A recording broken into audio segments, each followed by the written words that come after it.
Okay, let's talk about deleting family tables. There's many reasons you would want to do this, but the main reason is to basically try to disassociate instances from your generics. So in this particular case, you can see I have this family table instance that I've loaded here. And if I do a open in session, you can see the generic model is still there. Now you can see that it's actually the instance because you have this fully qualified name.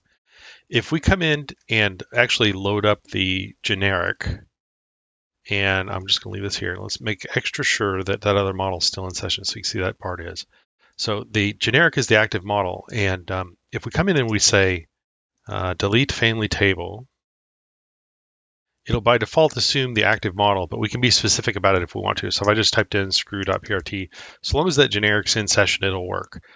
So if I press the do it button here, you'll notice that just that quickly, if we try to open this up, you'll see that we now have an empty family table for that item.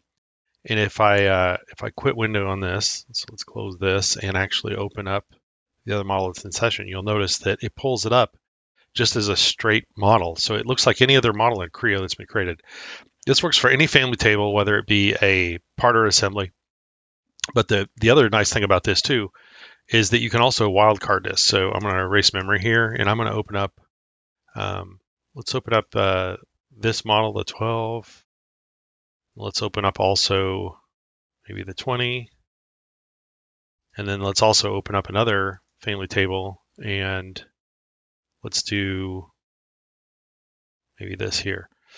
So if we just put in star.prt as our wildcard reference and press do it, this is to anything that's in session. So if we quit window and open and then take a look at what's in session here, you could see that this particular part is now, this was a nested family table instance, but it is now a standalone component.